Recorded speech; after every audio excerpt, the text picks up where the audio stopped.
Guys, we're back again at MTRA Bedtime Stories. We're reading Hoofbeats, and we are headed into Chapter 4. Are you ready? Let's go. The next day, the black gelding was calmer, and he ate all the grain I gave him. The day after that, I changed his bandage and washed the soiled one in soap and hot water, then hung it on the line to dry and walked back down to the barn. Once I was sure that the new bandage was tight but not too tight, I led Benny and Tish out to the pasture, then the gelding. He stood at the gate after I slid the rails back in place. I rubbed his forehead and stroked his neck.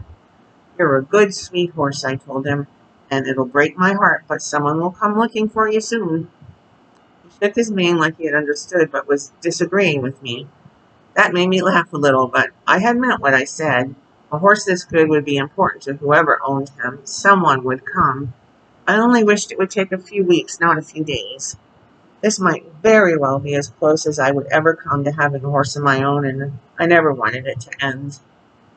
Libby was sweeping the porch when I walked back up. "Going to spend half of every single day down at the barn?" she asked me. "What about your work?" She did most of her chores early, Mrs. Frederickson said from the doorway, startling us both. It was true. I had carried in water and firewood before it had gotten light. I had milked Bessie and cooled the milk, thrown out the sour curds for the chickens to eat, and started the next batch. And I had already swept the porch, too, though the tornado had drilled into the cracks between the planks would probably take 100 sweepings to get rid of. Mrs. Frederickson had the egg basket in one hand. It was empty. She lifted it and shook her head. "We can't expect the poor half-bald things to go right back to laying after being so terrified, I guess," she said, then sighed. "Maybe we'll have to drive the team into Littleton one day soon, see if anyone has pullets for sale." Libby went back to her work without saying a word. I looked at Mrs. Frederickson. "Do you know anyone around here who might have hens? I could ride Tish." Mrs. Frederickson shrugged. "I barely see my neighbors anymore, but someone at the Harvest Day get-together will know." Libby turned around. "Harvest Day?" Mrs. Frederickson nodded. "It started when this was all wheat and corn country. After the harvest, we would take a day off, play games, dance half the night. Now more and more raising cattle, but we still get together. Every year after the bigger ranchers get their hay in and the women get organized and start cooking and the musicians limber up their bows." "When?" I asked her. "Last week in August." "What day is that?" I asked her. "Laundry Day," Libby said. I glared at her. "I mean the day, July 16th. Mrs. Frederickson nodded. "The 6th, yes. Why? Do you like to dance?" "No," Libby said flatly. She has no idea how to dance. She's thinking that someone out there will probably know where that gelding belongs. Mrs. Frederickson was looking at me, not Libby, and I am sure she saw the expression on my face when Libby was unkind enough to announce the truth. From the instant Mrs. Frederickson had mentioned Harvest Day, that had been my first thought. Even if no one came to the soddy before then, we would be honor bound to ask people at the dance, and someone there would probably know. "Well," Mrs. Frederickson said carefully, "you may be right, Libby, but that is almost 6 weeks off, and Margret can be that poor little horse's angel until then." She looked at me like a person who's done something mean and they want you to forgive them. She hadn't done anything at all, but I smiled anyway, so she would know that I didn't hold her to account for the simple truth. "How much would a horse like that gelding cost?" I asked without knowing I was going to. Mrs. Frederickson sighed and shrugged. "Honestly, I don't know, dear." "More than you will ever have in your life," Libby said. "Would you build up the fire a little, Margaret?" So I stoked the fire, then without looking at Mrs. Frederickson or Libby, I went back out the door and down the path to the pasture. The black gelding saw me coming in, lifted his head and nickered. I watched him walk toward me. He was still favoring his wounded leg, of course, but it seemed a little less than the day before. Maybe having the bandage kept the pain down. He was so happy to see me that my heart lifted a little. "I can't stay too long," I told him when he got to the fence and reached over the top rail to nibble at my hair. "Today is laundry day." He stared off toward the northwest while I rubbed his forehead. "Is that what you're supposed to be? Somewhere between here and Denver City? Or maybe I thought he had come from a lot farther north, from Fort Collins to Fort Laramie. Maybe some army officer was missing his favorite horse. But it seemed most likely that the black belonged to someone in Littleton. We had only seen the main street twice going in with Mrs. Frederickson for flour from the rough and ready mill and cloth aprons from the little dry goods outfit. The first time we had gone, she had bought us each a good dress and an extra blanket each. Libby wouldn't let me wear the dress. Maybe she was saving them for when we move on to help us look nice for the next place. It was odd. Some people were more likely to take us in if we looked ragged. Others liked us better if we had good clothes. Mrs. Gleason had insisted we travel with them because she looked so tattered, I think. We had come the last 40 miles here walking behind the Gleasons' wagon. They hoped to buy a ranch somewhere farther south along the South Platte River and raise cattle. The Gleasons had been very nice to us. I wondered if they found their place yet. I wondered if we would ever see them again.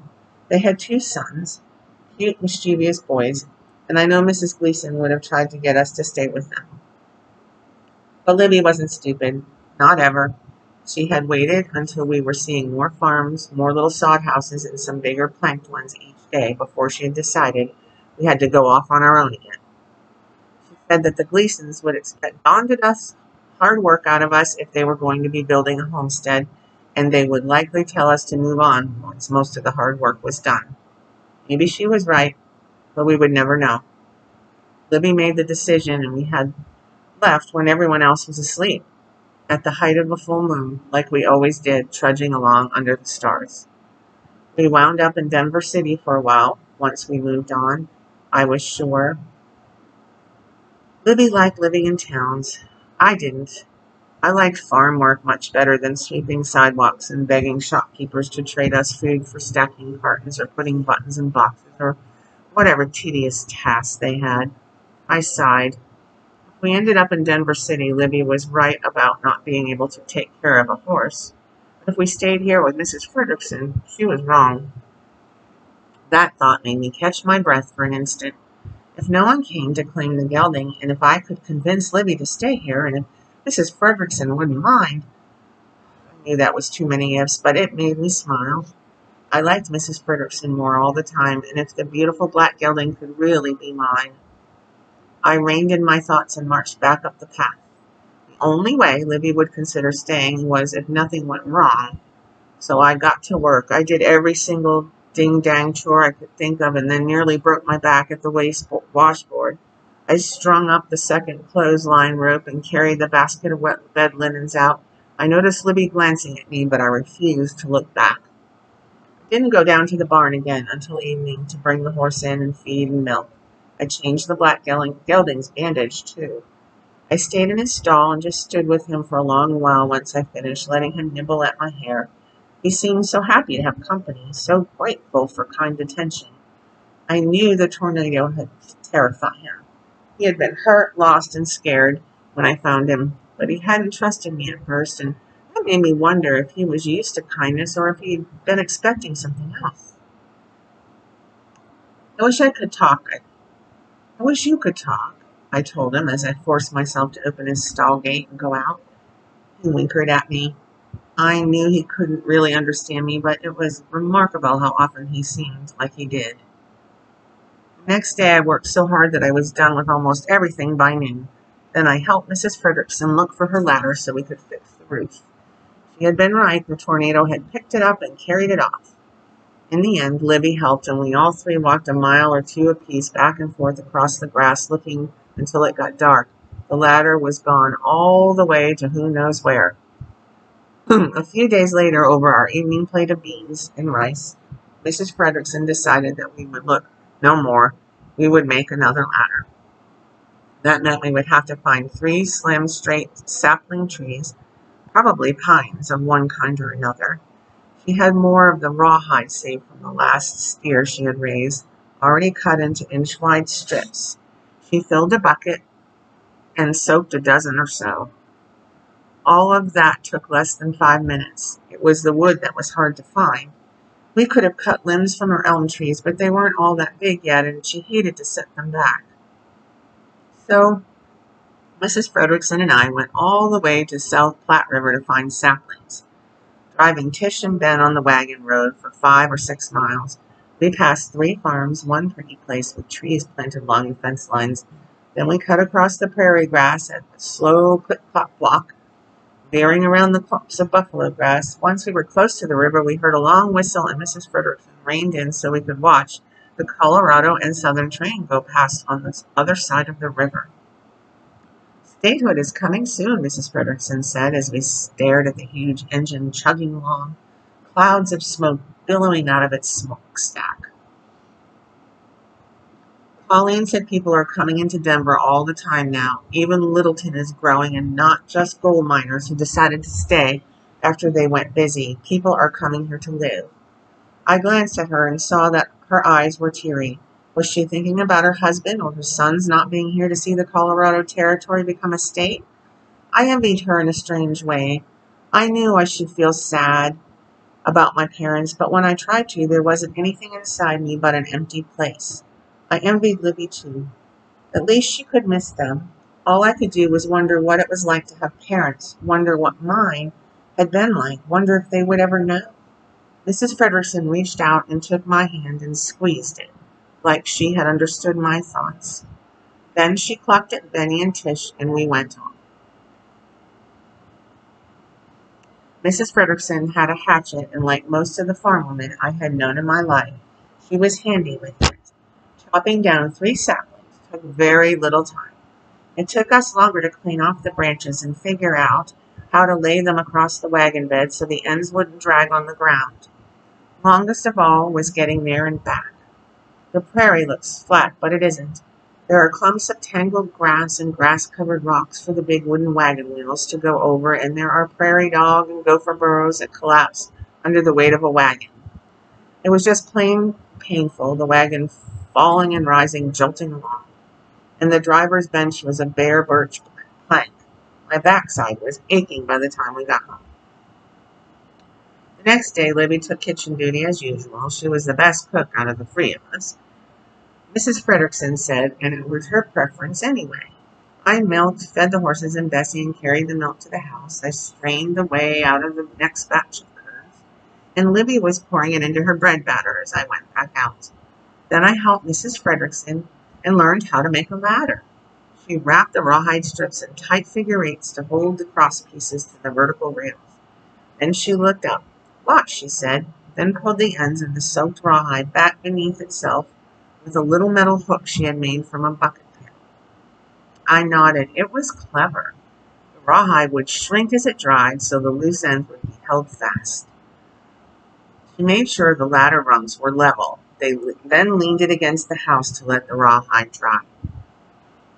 "You know a lot of good things," I told her, then blushed. It sounded silly, like something a 3-year-old would say, but she only smiled. "I know this much," she said. "You are a very good person, Margret. I think you ought to work in the barn all day tomorrow.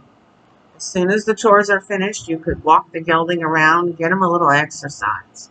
We can fix the roof the next day. It isn't going to rain." I hugged her, then stepped back when I heard the soddy door open, but Libby hadn't seen the hug. I could tell. She was frowning. I sighed. Libby never liked it when I got too attached to the people we stayed with. She didn't want me arguing when she decided it was time to go, especially when I was little. Once my crying had wakened the farm wife, and there had been an awful row and arguing and anger all the way till morning. I had been 4 or 5, and they had a dog I had come to love, Chester. I couldn't picture his owners, but I remember him perfectly. The next morning, the chickens laid 3 eggs. Libby made breakfast while I milked and carried wood and water. When we had finished eating, I left without telling Libby I would be with the horses most of the day.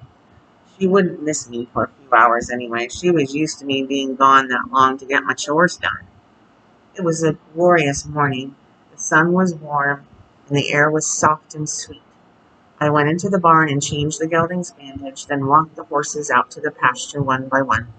The gelding was happy to be out of his stall, and when I put him in the pasture, he tossed his head and swished his tail a little before he dropped his head to graze. He was feeling better. I mucked out the stalls.